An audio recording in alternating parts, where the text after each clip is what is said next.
नमस्कार मित्रांनो, develop skill academy या यूट्यूब चॅनलमध्ये आपले स्वागत आहे। मित्रांनो, जसे की आपल्याला माहिती आहे, महाराष्ट्र राज्य शिक्षा परिषद पुणे यांच्या मार्फत महा-टी-ई-टी 2024 या परीक्षेसाठी नुकतीच अधिसूचना जाहीर झालेली आहे। यामध्ये संपूर्ण परीक्षेच्या प्रक्रियेचे वेळापत्रक आणि काही महत्त्वाच्या मार्गदर्शक सूचना यामध्ये देण्यात आलेल्या आहे। ज्या लोकांना पहिल्या टप्प्यात संधी मिळाली नाही त्या लोकांना दुसऱ्या टप्प्यामध्ये संधी मिळावी या उद्देशाने काही मार्गदर्शक सूचना या माध्यमातून देण्याचा प्रयत्न करीत आहे। मित्रांनो, 9 सप्टेंबर 2024 ला निघालेल्या अधिसूचनेनुसार अर्ज प्रक्रिया सुरू झालेली आहे। कुठल्याही टप्प्यावर कुठल्याही प्रकारची माहिती चुकीची जाऊ नये यासाठी अर्ज करताना ज्या काही खबरदारी आपल्याला घ्यायच्या आहेत, अर्ज प्रत्यक्षात कसा करायचा आहे, या सर्व बाबींची सविस्तर चर्चा तपशीलवार पद्धतीने इथे देण्याचा प्रयत्न केलेला आहे। तेव्हा प्रत्येक टप्प्यावरील माहिती नीट समजून घ्या आणि त्यानुसार अर्ज करा। आपल्यातील बहुतेक जण बाहेर नेट कॅफेवर वगैरे जाऊन फॉर्म भरतील। आपल्याला असं वाटेल की त्या लोकांना ही पूर्ण माहिती असेल, पण बरेचदा असं होतं की नेट कॅफेवर फॉर्म भरणाऱ्यांना सुद्धा काही गोष्टींची माहिती नसते। तेव्हा प्रत्येक मुद्द्यांची माहिती परीक्षेचा फॉर्म भरण्यापूर्वी आपण नीट समजून घेतली पाहिजे आणि त्यानुसार स्वतः किंवा नेट कॅफेवर जाऊन आपण फॉर्म भरला पाहिजे। तेव्हा हा परीक्षा फॉर्म कसा भरायचा याची माहिती आता आपण लगेच पाहणार आहोत। चला तर सुरुवात करूयात।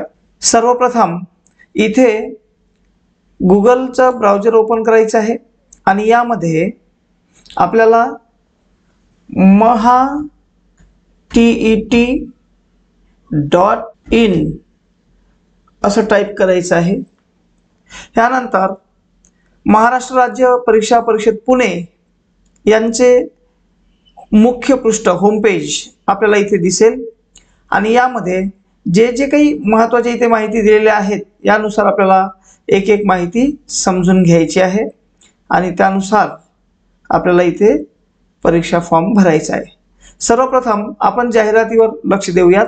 बघा यामध्ये काय दिलेलं आहे, महाराष्ट्र राज्य परीक्षा परिषद पुणे 4 महाराष्ट्र शिक्षक पात्रता परीक्षा 2024 प्रसिद्धी पत्रक इथे दिलेलं आहे। यामध्ये आपल्याला संपूर्ण थोडक्यात माहिती दिलेली आहे की कशा प्रकारे 9/9/24 ते 30/9/24 या कालावधीत आपल्याला परीक्षा फॉर्म भरायचा आहे। परीक्षा कालावधी अर्ज करण्याचा आणि शुल्क भरण्याचा इथे दिलेला आहे 9/9/24 ते 30/9/24। त्यानंतर प्रवेश पत्र ऑनलाईन प्रिंट काढून घेण्यासाठी आपल्याला 28/10/24 ते 10/11/24 यापर्यंत कालावधीत काढून घ्यायचे आहे। त्यानंतर शिक्षक पात्रता परीक्षा पेपर 1 दिनांक व वेळ याची तारीख आहे बघा 10/11/24, वेळ 10:30 सकाळी ते 1 वाजेपर्यंत। त्यानंतर शिक्षक पात्रता परीक्षा 2 दिनांक व वेळ दिली आहे 10/11/24, वेळ आहे 2 ते 4:30 हा कालावधी। यामध्ये आपल्याला फॉर्म भरताना ह्या ज्या काही थोडक्यात सूचना दिलेल्या आहेत त्या नीट समजून घ्यायच्या आहेत आणि या सूचनेनुसार परीक्षा फॉर्म भरायचा आहे। जसं बघा, परीक्षा विषयक सर्व जसे आवेदनपत्र भरणे, परीक्षा शुल्क, शैक्षणिक व व्यावसायिक अर्हता, अभ्यासक्रम, प्रश्नपत्रिका, मूल्यमापन, निकाल विषयक सविस्तर माहिती या शासन निर्णय परिषदेच्या वेबसाईटवर maha-tee-t.in वर उपलब्ध आहे। त्यातील प्रत्येक सूचना काळजीपूर्वक तपासून अर्ज भरावा। म्हणजे सर्व सूचना आपण लक्षात घेणं गरजेचं आहे। अर्ज भरताना परीक्षार्थींनी 10वी इयत्ता 12वी, शैक्षणिक, व्यावसायिक अर्हता, दिव्यांगत्व, राखीव प्रवर्गाचे असल्यास जात इत्यादी बाबतची माहिती मूळ प्रमाणपत्रावरूनच भरावी। स्कॅन केलेला नवीन रंगीत फोटो, स्कॅन केलेली स्वाक्षरी, स्वयंघोषणापत्र व स्वतःचे ओळखपत्र ऑनलाईन आवेदन पत्रात अपलोड करायचे असल्याने सोबत ठेवावे। यामध्ये स्वयं घोषणापत्र सुद्धा तुम्हाला लिहून तयार ठेवायचं आहे। तुमची स्वाक्षरी, तुमचा फोटो आणि एक ओळखपत्र, मग ते आधार कार्ड असेल, पॅन कार्ड असेल, इलेक्शन कार्ड असेल, ड्रायव्हिंग लायसन्स असेल, यापैकी कुठलेही आपण सोबत ठेवू शकतो। सदर परीक्षेत प्रविष्ट होऊ इच्छिणाऱ्या उमेदवारांशी संपर्क ईमेल किंवा SMS सुविधा याद्वारे होऊ शकतो। त्यामुळे उमेदवारांनी स्वतःचा ईमेल ID व भ्रमणध्वनी क्रमांक अचूक द्यावा व जतन करून ठेवावा। पेपर 1 प्राथमिक स्तर व पेपर 2 उच्च प्राथमिक स्तर दोन्ही प्रश्नपत्रिकेसाठी प्रविष्ट होऊ इच्छिणाऱ्या उमेदवारांनी दोन्ही स्तरासाठी प्राथमिक व उच्च प्राथमिक स्तर असा विकल्प निवडावा, जेणेकरून परीक्षा बैठक व्यवस्था एकाच ठिकाणी करता येईल।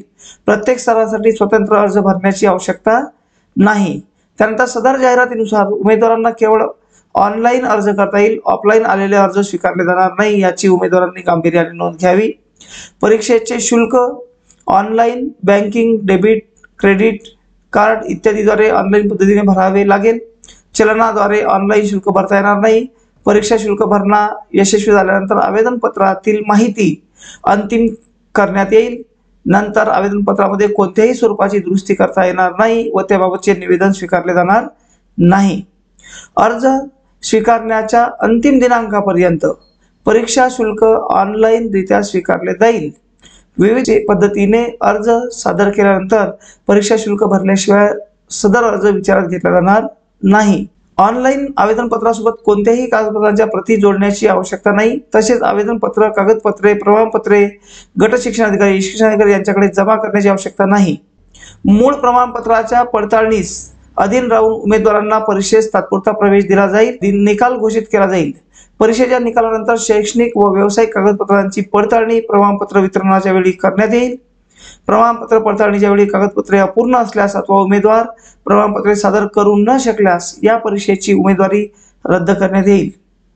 ऑनलाईन आवेदन पत्रामध्ये भरलेल्या माहितीत व मूळ कागदपत्रामध्ये तफावत आढळून आल्यास उमेदवारी रद्द करण्यात येईल। एकापेक्षा जास्त आवेदन पत्र भरल्यास अंतिम भरलेले आवेदन पत्र ग्राह्य धरण्यात येईल व आधी सादर केलेल्या आवेदन पत्राचे शुल्क परत केले जाणार नाही। सन 2018 व 2019च्या TET गैर प्रकरणात समाविष्ट असलेल्या उमेदवारांची यादी www.mscepune.in या संकेतस्थळावर प्रसिद्ध केलेली आहे। प्रत्येक उमेदवाराने संबंधित यादीमध्ये आपले नाव आहे किंवा नाही याबाबत खात्री करून वस्तुनिष्ठ माहिती आवेदन पत्रामध्ये भरावी।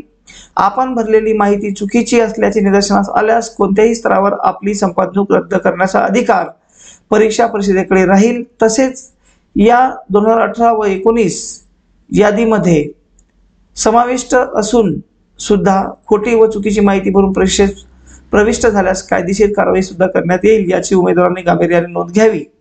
सदर परीक्षा संदर्भातील सर्व प्रकारचे बदल दिलेल्या संकेतस्थळावर वेळोवेळी प्रसिद्ध केले जातील। त्यामुळे सर्व उमेदवारांनी नियमितपणे संकेतस्थळ तपासावे। खाली आपल्याला परीक्षा आवेदनपत्र भरताना कुठल्याही प्रकारची अडचण आली तर इथे हेल्पलाईन नंबर दिलेला आहे 90 28 47 26 81। 81 ला ऑरमध्ये 82, 82 ला ऑरमध्ये 83 असे 3 नंबर इथे दिलेले आहेत। सकाळी 10 ते सायंकाळी 6 या कालावधीत आपण त्यांच्याशी संपर्क करून आपले डाउट्स, आपल्या शंका जे निरासन करून घेऊ शकतो। तसेच http://mahatet.in या संकेतस्थळावर देखील आपल्याला याची सविस्तर माहिती देण्यात आलेली आहे। ह्या सर्व सूचना नीट लक्षात घेऊन यानंतर अर्ज भरताना आपल्याला कुठल्या गोष्टी महत्त्वाच्या आहेत, कशी माहिती भरली पाहिजे, आपल्याकडे सर्व डॉक्युमेंट जवळ ठेवून ही माहिती आपल्याला व्यवस्थित भरायची आहे। लक्षात असू द्या, कुठल्याही प्रकारची चुकीची माहिती या अर्जामध्ये भरली जाणार नाही याची दक्षता आपण घ्यावी। कुठल्याही प्रकारची अडचण आल्यास खालील नंबरवर कॉन्टॅक्ट देखील आपण करू शकता। त्यानंतर परीक्षा शुल्क आहे, यामध्ये बघा पेपर 1 साठी आणि 2 साठी दोन्ही प्रकारचा तपशील इथे दिल्यात आलेला आहे। पेपर 1 साठी अनुसूचित जाती SC करिता 700 रुपये, त्यानंतर अनुसूचित जमातीसाठी ST करिता 700 रुपये, अपंग उमेदवाराकरिता जे 40% किंवा 40% पेक्षा जास्त राहील त्यांच्यासाठी सुद्धा 700 रुपये। इतर उमेदवार ज्यामध्ये VJNT, DTA, NTB, NTC, NTD, SBC, OBC, SEBC, EWS open या सर्वांसाठी 1000 रुपये एवढी शुल्क पेपरसाठी आहे. पेपर 1 द्या किंवा मग 2 द्या, काही फरक पडत नाही. त्यानंतर दोन्ही पेपर जर द्यावयाचे असतील तर दोन्ही पेपरची फी मात्र वेगवेगळी आहे. SC कॅटेगरीच्या स्टुडंटसाठी 900 रुपये, ST कॅटेगरीच्या स्टुडंटसाठी सुद्धा 900, अपंग उमेदवारासाठी सुद्धा 900. दोन्ही पेपर द्यायचे असेल तर एक द्यायचे असेल तर 700. त्यानंतर इतर उमेदवार मग VJNT असेल, NTB, NTC, NTD असेल, SBC असेल, OBC असेल, SEBC असेल, EWS असेल, ओपन असेल, ह्या सर्वांसाठी 1200 रुपये दोन्ही पेपर करता राहील. ही फी आपल्याला इथे लक्षात ठेवायची आहे. त्यानंतर परीक्षा फॉर्म आपण सुरुवातीला भरून घेऊयात. बघा, परीक्षा फॉर्म भरण्यासाठी पुन्हा मुख्य पृष्ठावर यायचं. इथे लॉग इन वर क्लिक करायचं. लॉग इन वर क्लिक केल्यानंतर बघा इथे 4 पर्याय आहे. उमेदवाराची नवीन नोंदणी, उमेदवाराची लॉग इन, शिक्षणाधिकारी लॉग इन आणि परिषद लॉग इन. तर इथे आपल्याला उमेदवाराची नवीन नोंदणीवर क्लिक करायचं आहे. यामध्ये आपली सर्व माहिती व्यवस्थित भरायची आहे. युजर नेम आपल्याला आता स्वतःचा आपल्या पद्धतीने टाकायचा आहे. ज्या नावाने तुम्हाला टाकायचं असेल त्या नावाने तुम्ही टाकू शकता. इथे मी एक नाव टाकतोय. त्यानंतर इथे पासवर्ड टाकायचा आहे.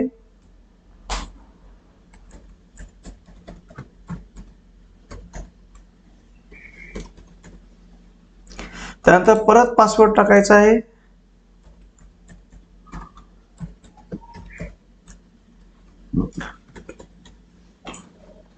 त्यानंतर उमेदवाराचे नाव माध्यमिक शालांत प्रमाणपत्र प्रमाणे म्हणजेच 10वीच्या बोर्ड सर्टिफिकेट प्रमाणे candidate name as per SSC certificate यानुसार इथे आपल्याला टाकायचं आहे. बघा इथे नाव टाकायचं आहे आपल्याला.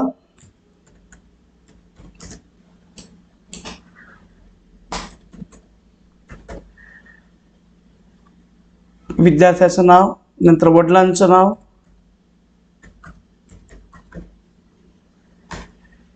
त्यानंतर आडनाव,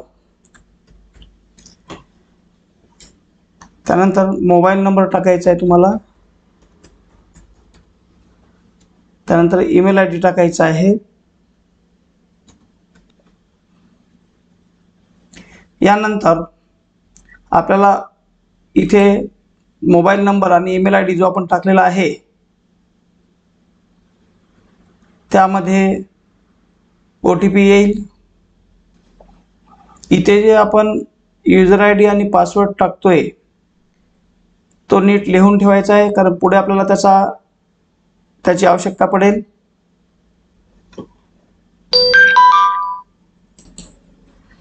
इथे आपल्याला OTP टाकावा लागेल जो आपल्या मोबाईलवर आलेला आहे.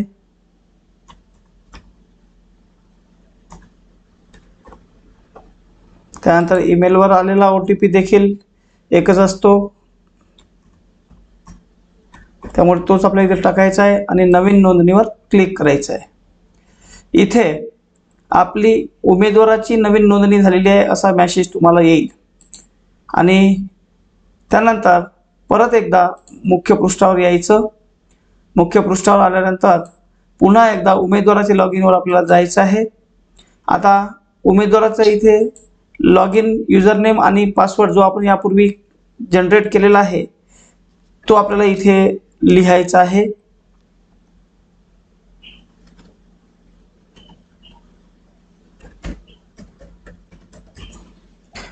आणि इथे पासवर्ड सुद्धा तुम्हाला टाकायचा आहे.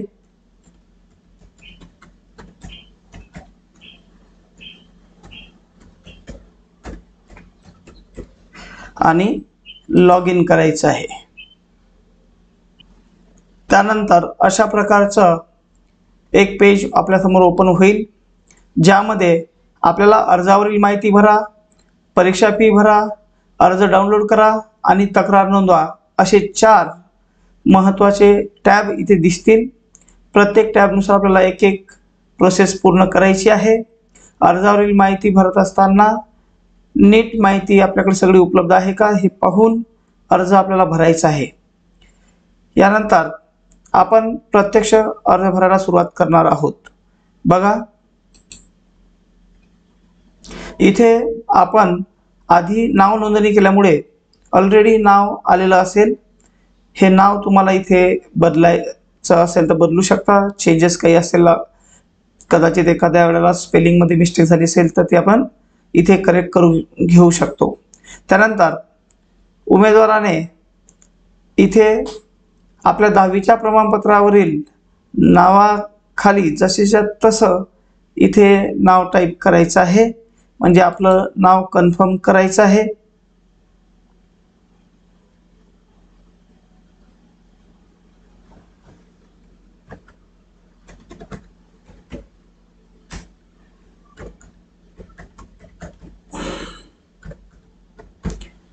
अशा प्रकारे इथे तुम्हाला नाव टाकायचं आहे। त्यानंतर जर नावात बदल असेल तर आपण इथे नावात बदल करू शकतो। जसे की लग्नानंतर नाव बदललं जातं, ओळखपत्रावरचं नाव बदललं जातं, जसं आधार कार्डवरचं नाव चेंज केलं जातं, तेव्हा बदल जर असेल तर आपण ते सुद्धा बदलू शकतो। तर इथे बदल आहे का असं इथे विचारलेलं आहे, असेल तर यस करायचं आणि बदललेलं नाव इथे आपल्याला टाकायचं आहे।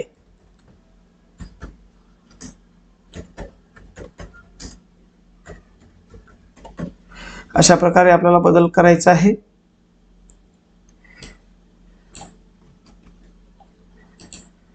इथे वडिलांचं किंवा पतीचे नाव विचारलेले आहे आणि इथे आडनाव दिलेलं आहे। ते बदललेलं नाव आपल्याला इथे लिहिता येईल। त्यानंतर आहे तुमचा ईमेल आयडी आणि मोबाईल नंबर जसा तसा आलेला असतोच। त्यानंतर जन्मतारीख आपल्याला इथे सिलेक्ट करायची आहे। त्यानंतर आधार नंबर इथे आपल्याला टाकायचा आहे। त्यानंतर आधार एनरोलमेंट आयडी टाकायचा आहे आणि इथे जेंडर निवडायचं आहे। मेल असेल तर पुरुष असेल तर मेल, फिमेल असेल तर स्त्री असेल तर फिमेल आणि ट्रान्सजेंडर असेल तर ट्रान्सजेंडर। त्यानंतर आपला प्रवर्ग इथे आपल्याला निवडायचा आहे। यामध्ये SC, ST, VJNT, DTA, NTB, NTC, NTD, SBC, OBC, SCBC, EWS किंवा ओपन जे असेल ते आपल्याला इथे निवडायचं आहे। त्याच्यानंतर जात प्रमाणपत्र क्रमांक इथे आपल्याला टाकायचा आहे आणि जात प्रमाणपत्राची तारीख इथे आपल्याला टाकायची आहे। एवढी माहिती भरल्यानंतर आपल्याला सेव्ह अँड नेक्स्ट करायचं आहे। अशा प्रकारे मित्रांनो, आधार कार्डवरचा नंबर, त्या नंबरच्या खालीच असलेला एनरोलमेंट आयडी, त्याच्यानंतर विद्यार्थ्याचे जेंडर, त्याच्यानंतर कॅटेगरी, जातीचा प्रवर्ग, जात प्रमाणपत्राचा नंबर आणि जात प्रमाणपत्राची दिनांक, एवढी माहिती आपल्याला याच्यामध्ये टाईप करायची आहे आणि सेव्ह आणि नेक्स्टवर आपल्याला इथे क्लिक करायचं आहे। त्याच्यानंतर संपर्कासाठी माहिती, ॲड्रेस इन्फॉर्मेशन इथे दिलेली आहे, जी आपल्याला नीट भरून घ्यायची आहे। इथे बघा 2 प्रकारची माहिती आहे, कायमस्वरूपी पत्ता म्हणजे परमनंट ॲड्रेस आणि सध्याचा पत्ता। हे दोन्ही वेगळे वेगळे असेल तर दोन्ही वेगळी माहिती द्यायची। जर एकच असेल तर इथे समोरच सेम ॲज परमनंट ॲड्रेस वर दिलेला आहे, इथे तुम्ही टिक केलं की तुमचा हा इकडला पत्ता पुन्हा इकडे कन्वर्ट होऊन जातो, येऊन जातो, पुन्हा वेगळा टाईप करायची गरज नाही। यानंतर मित्रांनो सेव्ह अँड नेक्स्टवर क्लिक करायचं। प्रत्येक वेळेसची माहिती सेव्ह होते की नाही हे इथे पाहून घ्यायचं। वर कॉर्नरमध्ये तुम्हाला उमेदवाराचा माहिती यशस्वीरित्या जतन करण्यात आलेली आहे अशा प्रकारे मेसेज येतोच। ते झाल्याशिवाय आपल्याला पुढच्या स्टेपवर जायचं नाही, एवढं पण लक्षात राहू द्यायचं। त्यानंतर आहे बघा शैक्षणिक माहिती आपल्याला इथे भरायची आहे।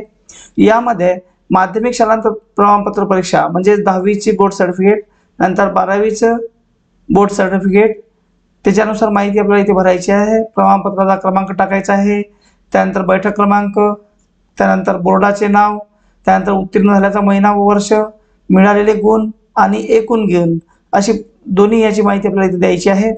त्यानंतर पदवी व पदव्युत्तर पदवी शिक्षण, तुम्ही कुठल्या प्रकारचे शिक्षण पूर्ण केलेलं आहे ते इथे मेन्शन करायचं आहे। याच्यामध्ये तुम्ही BA BSc BCom जे काही केलं असेल ते मेन्शन करायचं आहे. त्याच्यातलं इथे क्लिक केलं की इकडचे ऑप्शन चालू होतात, त्यानुसार आपल्याला इथे मेन्शन करायचं आहे. या 3च्या व्यतिरिक्त असेल तर अदर मेन्शन करायचं आहे. त्याच्यानंतर इतर पदवी किंवा पदव्युत्तर पदवीचे नाव असल्यास द्यायचं आहे. बोर्डाचे किंवा विद्यापीठाचे नाव इथे मेन्शन करायचे आहे. त्यात मिळालेले गुण, एकूण गुण आणि त्याचा निकाल, पास फेल जे काय असेल ते आपल्याला इथे मेन्शन करायचं आहे. या दोन्हीमध्ये माहिती मेन्शन करून झाल्यानंतर आपल्याला व्यावसायिक पदविका शिक्षण जे 1ली ते 5वी करिता आवश्यक आहे, ज्याला आपण D.Ed DTED म्हणतो, त्याची माहिती आपल्याला इथे द्यायची आहे.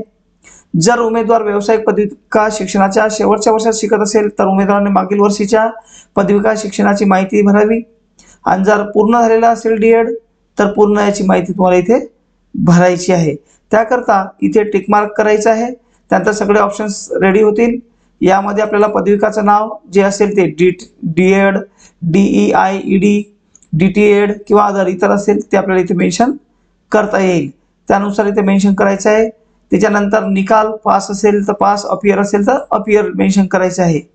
त्याच्यानंतर पदविका बोर्ड किंवा विद्यापीठाचं नाव आपल्याला इथे मेन्शन करायचं आहे.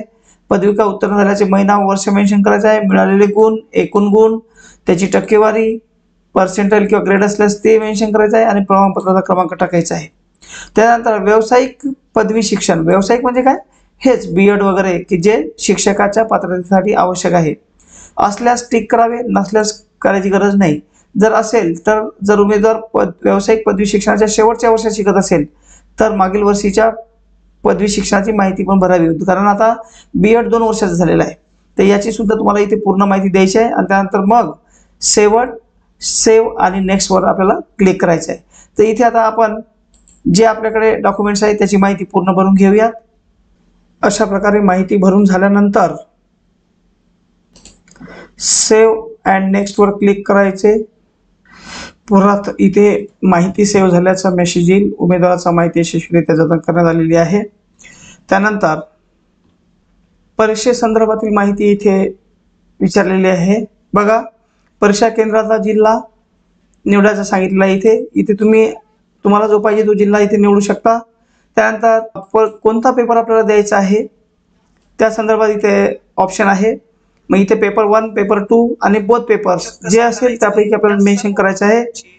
त्याच्यानंतर परीक्षेचं माध्यम आपल्याला इथे निवडायचं आहे. इथे मराठी, इंग्रजी, उर्दू, हिंदी, बंगाली, कन्नडा, तेलुगू, गुजराती आणि सिंधी अशा भाषा दिलेल्या आहेत. त्यापैकी इथे मराठी मी निवडलेली आहे. त्यानंतर उमेदवार महाराष्ट्राचा रहिवासी आहे का, असेल तर हो लिहायचं, नसेल तर नाही लिहायचं. त्याच्यानंतर ज्या भाषा आपण निवडल्या त्या इथे येतील आणि इंग्रजी हा विषय भाषा 2 हा आपल्याला कंपल्सरी आहे, जो इथे आपल्याला चेंज करता येत नाही. त्यानंतर अपंग असल्याची माहिती आपल्याला इथे द्यायची आहे. जर अपंग असेल तर माहिती मेन्शन करायची, नसेल तर गरज नाही, नो लिहायचं, नो मेन्शन करायचं आहे इथे. त्यानंतर परीक्षेत गैरप्रकार, यापूर्वी महाटेट परीक्षेसाठी अर्ज केला होता काय, केला असेल तर यस, नसेल तर नो करायचं. त्यानंतर उमेदवार यापूर्वीच्या परीक्षामध्ये कुठल्या गैरप्रकारात समाविष्ट होता का, असेल तर हो, नसेल तर नो करायचं आहे. आणि इथे बघा एक डिक्लेरेशन आहे. मी www.mscepune.in या वेबसाईटमधील महाटेट 2018 व महाटेट 2019 परीक्षेमधील गैरप्रकारात आढळलेल्या उमेदवारांची यादी स्वतः वाचून तपासलेली आहे व त्या यादीत माझ्या नावाचा समावेश नाही याचे पुष्टीकरण मी करीत आहे.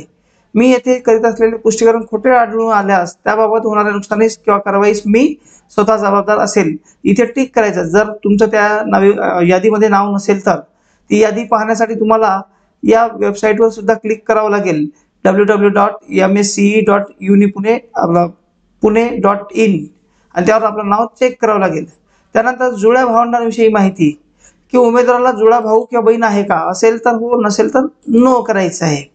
त्यानंतर छायाचित्र ओळख, ओळखपत्राचा प्रकार तुम्हाला इथे मेन्शन करायचा आहे, की इथे आधार कार्ड आहे, पॅन कार्ड आहे, ड्रायव्हिंग लायसन आहे, वोटिंग कार्ड आहे, पासपोर्ट आहे किंवा इतर यापैकी एक निवडायचं आहे. जसं इथे मी आधार कार्ड दिलेलं आहे.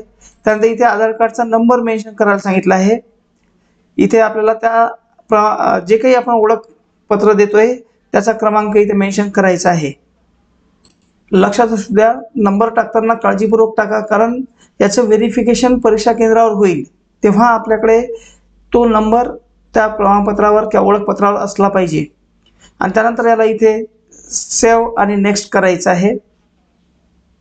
परत एकदा उमेदवाराची माहिती यशस्वीरित्या जतन करण्यात आलेली आहे हे इथे मेसेज येईल. त्यानंतर आपल्याला जे अपलोड करायचे आहे डॉक्युमेंट्स ते इथे दिलेले आहेत. यामध्ये तुमचा फोटो, त्यानंतर स्वाक्षरी, नंतर ओळखीचा पुरावा जो PDF फाईलमध्ये आपल्याला द्यायचा आहे, आणि त्यानंतर स्वहस्ताक्षरित प्रतिज्ञापत्र जे आपण लिहून घेतलेलं होतं, जे इथे असा एक कागद आपल्याला घ्यायचा आहे. आणि जेव्हा आपण या ठिकाणी तुम्हाला डिक्लेरेशन येईल तेव्हा त्या डिक्लेरेशनवर आपल्याला हे मेन्शन करायचं आहे. जसं इथे खाली दिलेलं आहे बघा, इथे इंग्लिशमध्ये पण दिलेलं आहे वर, हे तुम्ही इंग्लिशमध्ये पण लिहू शकता. तसं इथे खाली मराठीमध्ये सुद्धा दिलेलं आहे, हे पण आपण मेन्शन करू शकतो. दोनपैकी एक कोणतंही लिहिलं तरी चालेल, दोन्ही लिहिले तरीही चालेल. इथे आता आपल्याला फोटो अपलोड करायचा आहे. त्यासाठी ऑलरेडी तुम्हाला एक फोटो स्कॅन करून ठेवायचा आहे. त्यानंतर सिग्नेचर अपलोड करायची आहे आपल्याला. त्यानंतर ओळखीचा पुरावा, इथे ओळखीचा पुरावा आपल्याला अपलोड करायचा आहे.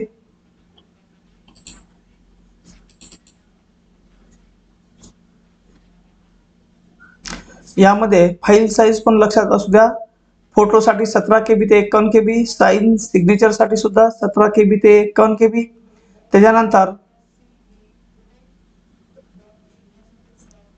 ओळखीच्या पुराव्यासाठी 200 KB ते 500 KBच्या दरम्यान PDF फाईल पाहिजे आपल्याला.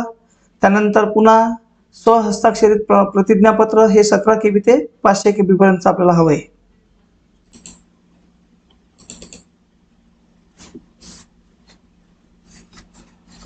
त्यानंतर आपल्याला आपलं जे डिक्लेरेशन आहे ते इथे अपलोड करायचं आहे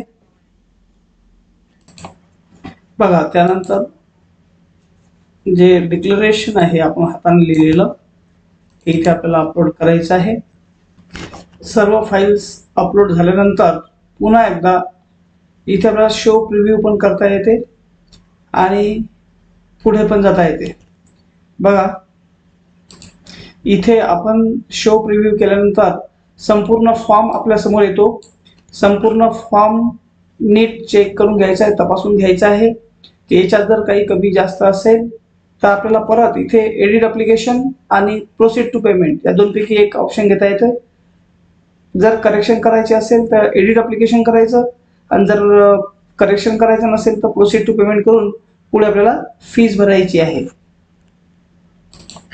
वरील प्रिव्ह्यू मधील सर्व माहिती नीट तपासून झाल्यानंतर प्रोसीड टू पेमेंट आपल्याला करायचं आहे. यानंतर इथे तुमची पूर्ण फॉर्मची माहिती येऊन जाईल.